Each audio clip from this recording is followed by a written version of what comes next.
from the heart of Dubai, where tomorrow is being built today, to the world. Welcome to the CTO Show with Mehmet. Here, we redefine technology and reimagine possibilities.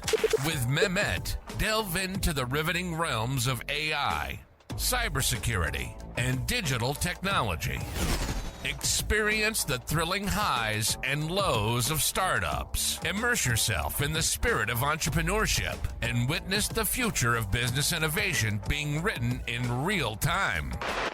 Now, without further ado, let's tune in and explore the future.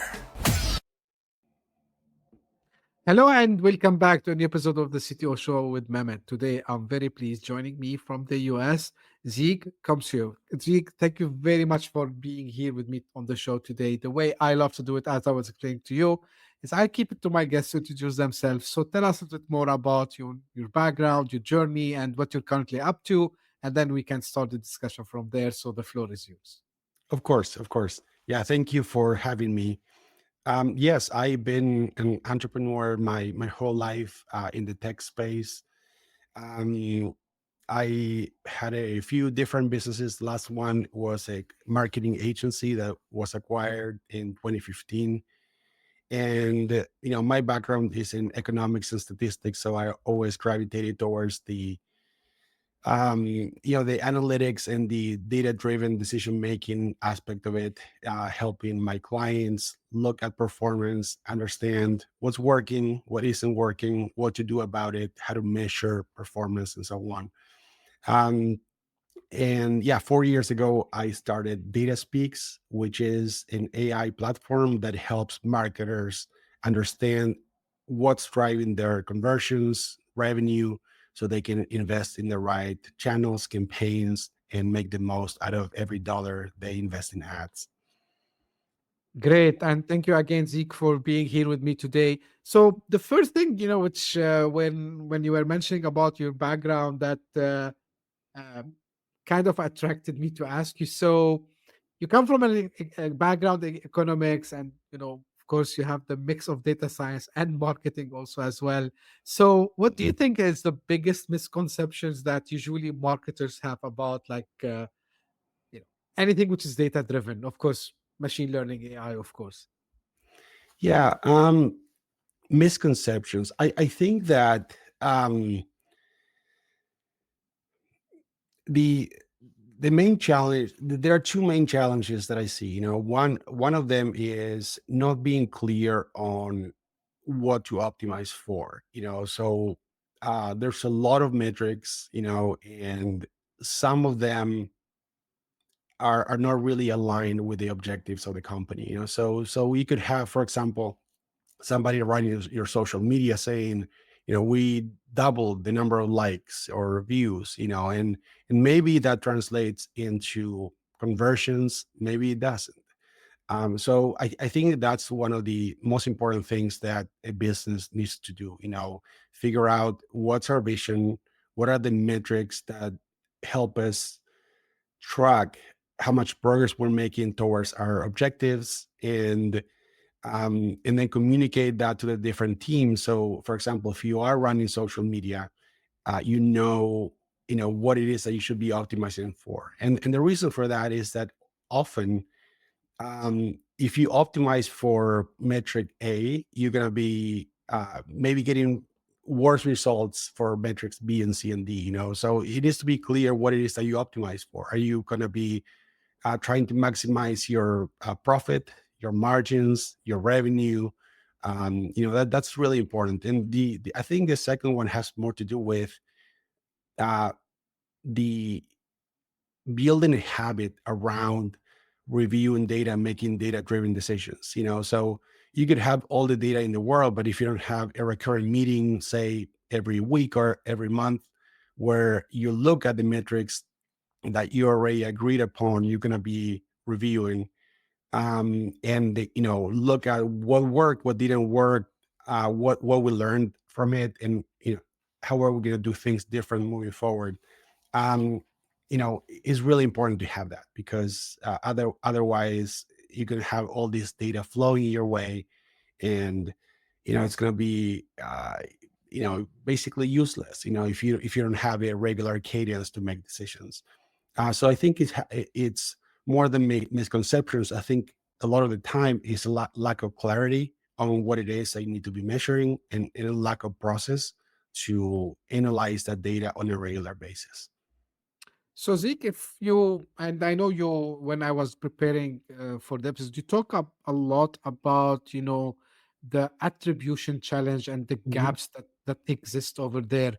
So from your perspective, uh, you mentioned some of the things now, but like if you can break down also like into more details these gaps, like, and what is like the one problem that you think it's like should be the top priority for marketers when it comes to the attribution.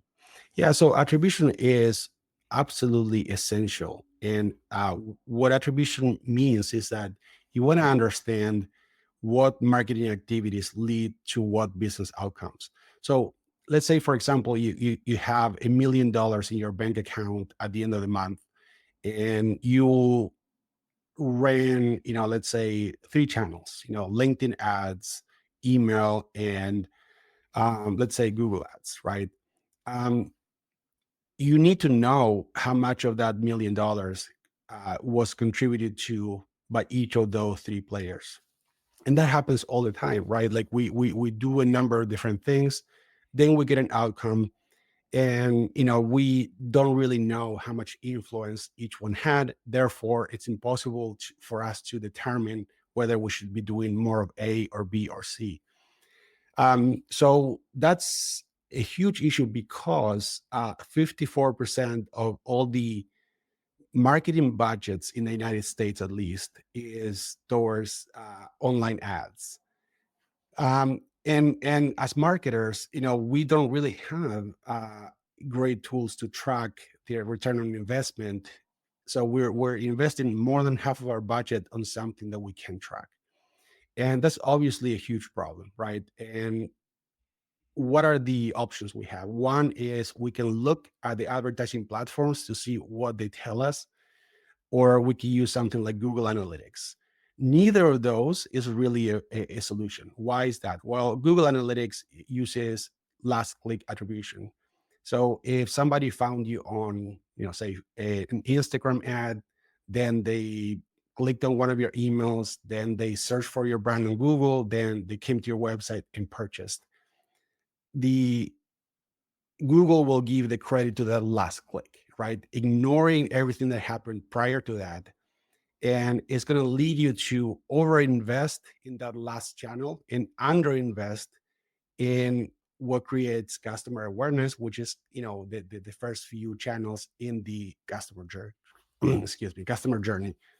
Um, and it's very similar for advertising platforms, where essentially each one is telling you, hey, somebody saw my ad, therefore I drove the sale. There are a couple of issues with that. In that case, your email platform is going to claim the sale, Facebook or Instagram in this case, or Google, and you didn't get three sales, you got one sale. So these different tracking systems don't really talk to each other. So as a result, as marketers, um, we if we make decisions based on that data, and if you add to that the fact that pixels that are tracking conversions are blocked by ad blockers about 40% of the time. The fact that they don't talk to each other, the fact that they're measuring essentially whether or not somebody saw an ad, but not the incremental number of sales that you're getting from running ads. um, all these issues make it so, one, you you just don't trust your data, because it's wrong, and you just go with your gut. And that's obviously not a very good approach. Or even worse, you have a false sense of confidence in the data that you use to make decisions, and then you don't get the results you expect. So that's in a gist the problem. And the the reason why we exist is because we believe marketers deserve better and they deserve to make good decisions with confidence. Now, the natural question that would come, Zeke, what's the solution for this? So how I get it. I'm spending a lot of money, different channels. Each platform is giving me different data, and I don't know really what's happening, where I'm getting these clients from. So, what's the solution? Yeah. So essentially, you have two possible solutions. One is called multi touch attribution, and the other one is called media mix modeling. Multi-touch attribution is where rather than using third-party pixels like the Facebook ads pixel, Google ads pixel, Google Analytics pixel, you use your own first-party tracking. And what that allows you to do is essentially say, rather than getting blocked by ad blockers and privacy settings 40% of the time, it's gonna work, every time. And the beauty of that is that it allows you to track individual points in the customer journey. So that's really useful to understand. People, for example, like find you on YouTube with this ad, and then they see this other ad, and then they do this, and then this, and then this. So it's very good from a qualitative perspective to understand what the customer journey looks like. Now, it's not useful in terms of understanding the return on investment that you're getting for each one of them. And why is that? Well, uh, so we talked about Google Analytics and ad platforms using last click attribution. If you have a multi-touch attribution solution, what it's going to do is essentially it's going to say, there's like 3 channels in this customer journey. Let's just split, in 3. 33% credit goes to the first one, same to the second one, same to the third one. Of course, that's from a scientific perspective, that doesn't make any sense. It's arbitrary, and it can never lead to understanding the actual impact of each player in the journey. So with media mix modeling, you tackle that exact problem. And the way it works is essentially it looks at the relationship between your activity and the output. So to give you an example, let's say that you double your Facebook ads budget and your sales stay exactly the same. Well, that's saying a lot about how little impact Facebook ads has if you can, double it or even shut it down and your sales stay the same. Now, let's say that you double it and then you notice a substantial increase in the number of conversions. Okay, well, that's also saying a lot about the impact that has. Now, if you look at that for the whole world for one day, that's really not enough for you to see patterns. But when you look at that data daily for each of your markets, you learn a lot about what's going on. So, for example, if you double your spend for, say, the New York State, and your sales for New York State increase, and then the next day you decrease your budget for California, and then your sales in California decrease, by looking at, say, for example, your market is the United States. So you're looking at 50 daily observations, and over time that becomes tens of thousands of observations. So with machine learning, you can get very good at figuring out what you're gonna get for every dollar that you invest in each of your channels, and also understand, for example, that if you the return investment you get, for example, if you go from 1,000 to 2,000 a day or 10,000 a day, is not always going to be the same. There's going to be diminishing return. So you want to essentially figure out what's the optimal allocation of your existing budget, what is the best way to invest your next dollar, and after you invest a dollar, what about the next one and the next one? Because different medias are going to get saturated at different points. So by having that level of insight, you can make sure that every dollar that you put into your ads is producing the optimal return on investment. So, Zeke, where is the role of machine learning AI in all this? Yes. So you if you were a really, really smart mathematician and had unlimited time, you could take these 50 daily observations for every single day and essentially figure out the math behind it and know the calculate the impact. But you have to do that every day, right? Because your performance tomorrow is going to be different than today, and that's going to change even more a month from now, even more a year from now. So you have to like spend all this time doing this yourself, right? With machine learning, you can automate all that. So first, you want to automate all the data ingestion. So you want to make sure that you're already connected to the APIs for Google Analytics, Shopify, uh, all your marketing tools are already being ingested. These models are making predictions, but also they're checking against those predictions. So, for example, if I know that you're going to get $5 for every dollar that you invest in Google Ads, and $2 for every dollar that you invest in Instagram ads, and so on, I if you tell me how much you're going to spend on each of those tomorrow, I should be able to predict what the revenue is going to be. So that's how machine learning works. You make a prediction, you look at the actual results, and then you adjust those predictions moving forward. So it essentially, that's something that no human could possibly do. Because we don't have unlimited time, and we run the models. So as a marketer, all you do is sit down behind your computer, look at the results, and just know what decision to make and have the right tools in place to measure results. Zeke, now one question that might come to mind is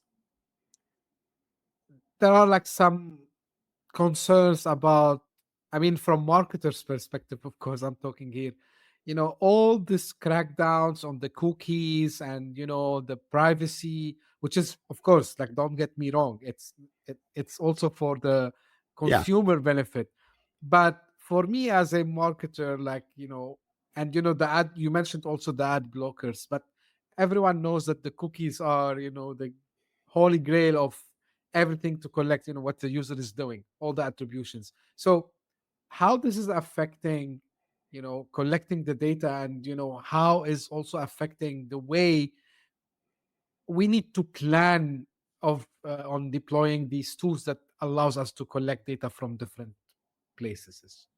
Well, that's a really good point, right? And um, what's interesting about this, right, is I saw this coming 5 years ago, and that's why we started Data Speaks, because I was realizing that uh, you know before the internet, we didn't have the tools to track individual customers. So media mix modeling was the main way to do it. So you had radio, you had TV, you had print. With the internet, that we started believing that by tracking individual users, we would be able to reach the source of truth. Even when before ad blockers, or before when there was anything that could prevent us from tracking individual users, we still have the issue that even with perfect tracking, multiple platforms are taking credit for the same sales. It's based on correlation, not causation. And what I mean by that is that if you get 100 customers a day and then you hire a promoter to stand outside your shop, just with a sign, and now you get 120 customers a day, the person will tell you that 120 people saw the sign. In reality, that got you 20 incremental customers, and so that tracking is not based on incrementality, it's based on exposure to ads. And um, we can't infer that just because somebody saw an ad, that's what drove them to buy. I mean, maybe they were going to buy anyway. So because that has made it very, very clear, or over the years, that we can't it's becoming more and more difficult to track individual users, I that's what happened like 5 years ago. I saw that on one hand, you had users demanding more privacy, more tools in place, preventing these technologies to work. And then on the other hand, you had all these solutions that were based on this ability to track individual users across the web, across devices, and so on. Um, it was very clear to me at that moment that you couldn't get to your truth when you're fighting against the world and users saying, I don't want you to track me individually. Now, that's the beauty of media mix modeling, is that you don't really need to know the conversion for each individual user to get to the truth. Essentially, what you're measuring is dollars spent on different advertising campaigns and so on outcomes. And so if you invest more and your sales increase, you don't need to know what customers purchase because you spend more. You just need to know that you did this and that this happened. And that's why in some cases, if you what you want to know is the ROI and impact for every channel, media mix modeling is, without a doubt, the best approach. Now, if you do want to understand individual customers, MTA is very good for that. And in some cases, we deploy both. So MTA makes multi-touch attribution makes sense when, for example, if you're B2B and you want to know, let's say you're about to call a prospect and you want to know, for example, that they came to your website, they downloaded this white paper, they saw the pricing page. In that case, I want to know that it's you who did that. And you might have the data for some users, not for other users, but it's important qualitative data, but it doesn't help measure impact. So that's why we say for sure you need media mix modeling. If you're investing $25,000 or more per month on advertising, it's a no-brainer. You need to have it. If you also want to know individual customers, also you need MTA. But it's good to know that media mix modeling works even if pixels don't. Zeke, now the question, because you're mentioning about the budgets and the money, so maybe it's like two questions in one I'm gonna ask you. Um, Especially if they are like kind of a small business, maybe it's still a startup. They gotta say first, like, we don't have data scientists to do all this, and is it going to cost us, as they say in English, arm and leg to do this? Like, is it something which is very expensive to have such system in place? What you can answer maybe business owners or founders who might be thinking this way. Yeah. So you really have two paths that you can take.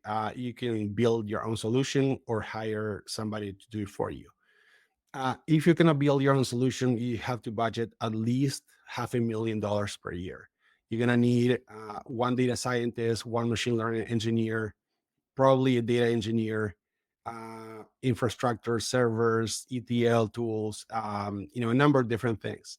Now, this is a really good option if you are enterprise and want to do this in house. You have maybe some concerns about sharing your data with third parties. So this is a really, really valuable option. And if you're looking for someone who is an expert in Bayesian statistics that has worked with, MCMC models, for example, that's a really good profile to find. But yeah, of course, you have to decide whether or not that's your core competency, and you want to have that as one more thing on your plate. Or you could essentially hire a team that does this for you. Of course, we do this. That's our company, Data Speaks. That's everything. All we do, right? We're a team of data scientists from Stanford and MIT that focus on attribution to help marketers make these sort of decisions. But we're not the only ones. So Recast is another really good company that I can recommend. Northbeam does a really good job. There's another one called Measured that is kind of newer to media mix modeling, but they've been around for a while doing incrementality testing. So you have options. And what we what I noticed about all these companies in before we got in the market is that you need to have at least $100,000 a year um, to invest. That's what's going to cost you, and that's a really good option for a lot of companies. But I also realized that um, you know this could be done in a much more cost effective way, making it uh, available to smaller businesses. Which is why we enter the market in this like 4 or 5 years ago. So we wanted to bring a solution that in the past was only available to the big guys, to the rest of us. And what's interesting is that we are now working with a lot of big companies, and servicing both smaller businesses and medium businesses alike. This is really interesting. Now, one question which I started to ask recently, especially if I'm talking about marketing, right? So, one thing, I'm not sure how Zeke can be tracked. So, nowadays, are starting to see kind of a trend, let's call it, of people instead of going to the traditional places to find things like Google or like any other search engine. So they are going to the LLMs, right? So they are going to ChatGPT, they are going to Claude. Claude maybe doesn't have the internet Yeah. connectivity yet at the time of recording. Um, so how can we track that people are coming to my website because they found about me, maybe using Perplexity, or maybe they are using ChatGPT, that, and now Grok, of course. So is there a way to track this? Yeah, so what we do is we model. The first aspect of our modeling is we want to differentiate between what's advertising and everything else, right? So everything else could include AI searches, search engine optimization. Maybe you're going to trade shows. Maybe you're doing content. All that is doesn't have a cost associated with that. We call that baseline. And essentially, what that means is if you didn't do any ads, what would that be, right? Like what would that look like? What is the number of conversions a day that you have without doing any ads? Uh, and then we can measure what's the incremental number of conversions, or the amount of revenue that you get as you increase your investment for all these different campaigns that you're running. Now, though we do it that way because it's the really the most important consideration you need to make as a marketer is, I have, for example, like $100. What's the optimal way to invest that? I can put 50 here, 20 here. Like, I want to make sure that I'm getting the most optimal outcome from that investment. But at the same time, we want to model all the other things that are organic. So I'll tell you that one thing that you don't want to do, or I mean, maybe you want to do it, but just take it with a grain of salt, is you can't ask people, right? Like, where do you find us? Because they might just tell you, if they went through 5 different touch points in their journey, they might tell you maybe they number two. Maybe, yeah, they saw an ad, but then they listen to a podcast or whatever, right? So you don't know all of that. So even as a consumer, you don't remember like what influenced your purchase decisions. So there are a couple of things that you could do. You could ask that question. You could use Google Analytics for last click tracking. And by the way, DataSpeaks takes all the data in, right? Google Analytics data, platform data, all that comes into the platform. But then we work from your source of truth and we say, this is the total number of conversions that you got, rather than letting each platform that doesn't have access to my data figure it out. We do it the other way around. We start from the source of truth. So I think that there's value in anecdotal evidence and asking your clients, especially if you sell, say $100,000 projects rather than a $50 uh, gadget, right? So it makes sense to ask people like where they found you, but just know that they might be unaware of that.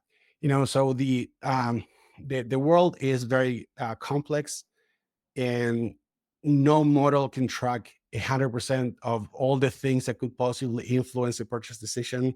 The one problem that we solve is helping you make sure that you get the most from your advertising. Great. Now, if I want to ask you, because you said like how you predicted 5 years ago. So if I want to ask you to predict the next 5 years in this domain, Zeke, like 5 years is a long time, in my opinion, nowadays. Like a lot Yeah. of things can happen. But I mean, in the future, what trends are you seeing, and which ones are like maybe the most excited about? Yeah, of course. So I think that, with LLMs being so mainstream these days, um, it is really going to change. My prediction is that that's going to change the world more than the internet did.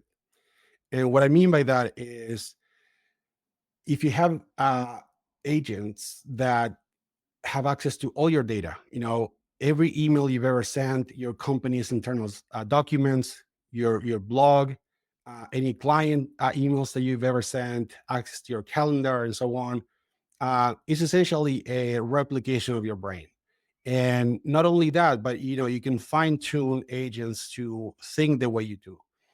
So um, that's gonna be um, in my view, how AI becomes mainstream. You have this foundation, which is the LLMs, and then individual agents that are fine-tuned for the specific things that you want to accomplish with access to your own particular data. So not only are they trained with all the data in the world, but you say, your job is to do this. You have access to everything you need. You know how I work, and every time there's an output, you can fine tune that. So you could say, next time somebody asks about this, don't answer this way, answer this way. So very much like training an employee, but much more effective, because you can replicate that multiple times.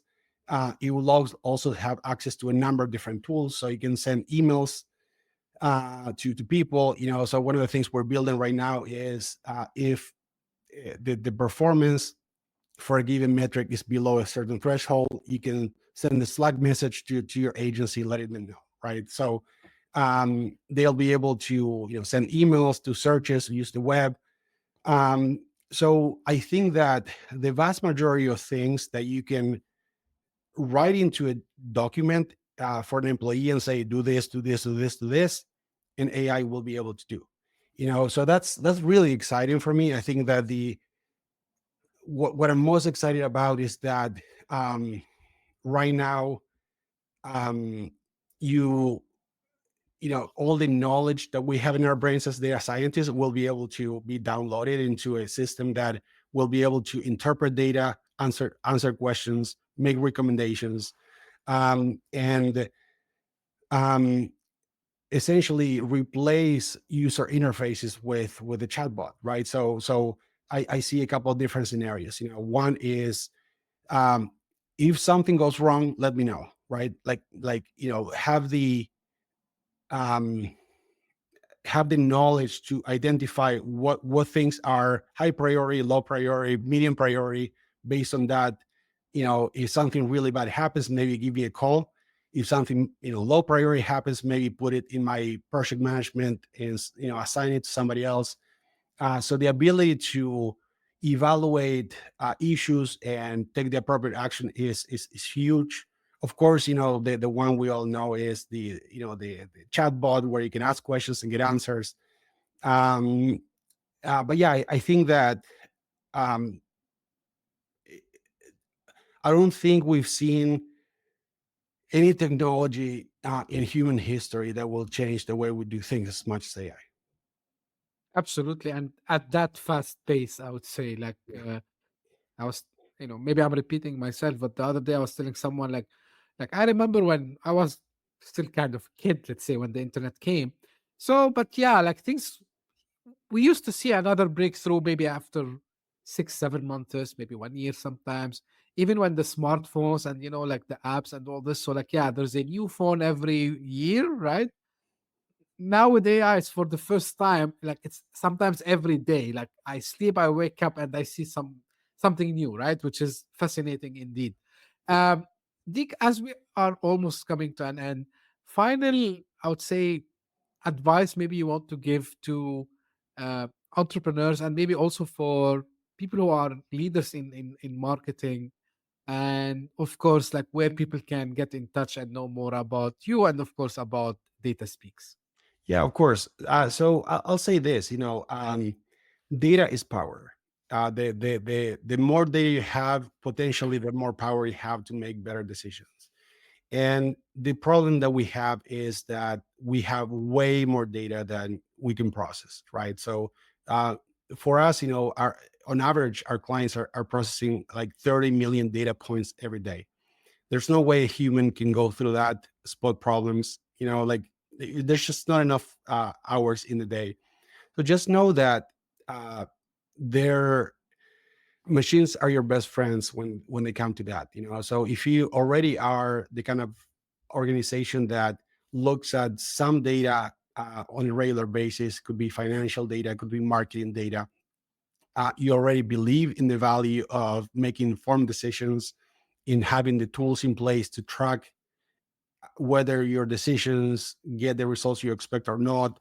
um, but you are overwhelmed with the amount of data you have, and you're just not making enough data driven decisions just because it's overwhelming. There's so much of it, and it's impossible.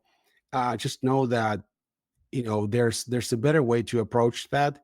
And more specifically, when it comes to making sure that you get the highest return on investment, um, the way to think about what we do at Data Speaks is, if you have $100 to invest, right now maybe you have 40 here, 20 here, 25 here, and so on.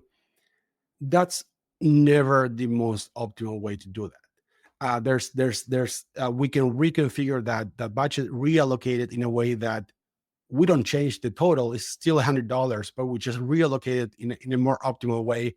And what we found is that usually leads to 20% or more increased efficiency.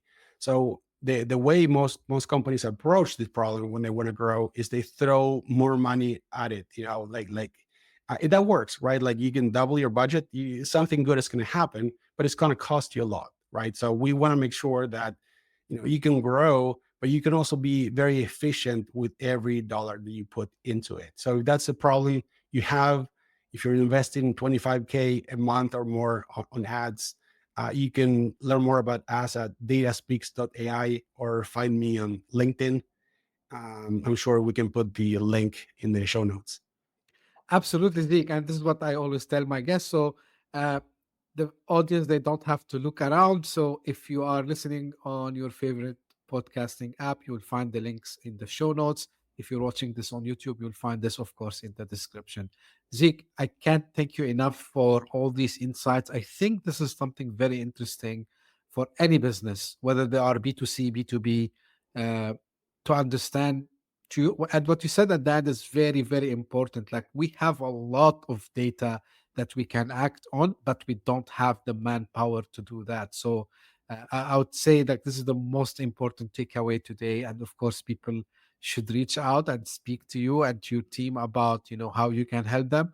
And thank you all for all the insightful also information that you shared with us today. So really I appreciate that. And this is for the audience, this is how I end my episodes usually. If you are new to the show, thank you for passing by. I hope you enjoyed it. If you did so, please give us a thumb up, subscribe, and share it with your friends and colleagues. And if you are one of the people who keeps coming again and again, Thank you for being loyal to us. And thank you for making it to the top 200 charts in multiple countries this year for the first time since I started the show. And also thank you for putting the CTO show as one of the best ranked, most listened business podcasts in Dubai. It's in the top 40. Thank you for made it. And as I say always, stay tuned for a new episode very soon. Thank you. Bye-bye. Thank you, Mehmet. Hit that subscribe button, share the show with your tech-savvy friends and fellow entrepreneurs, and leave us a review on your favorite podcast app. Your support means the world to us.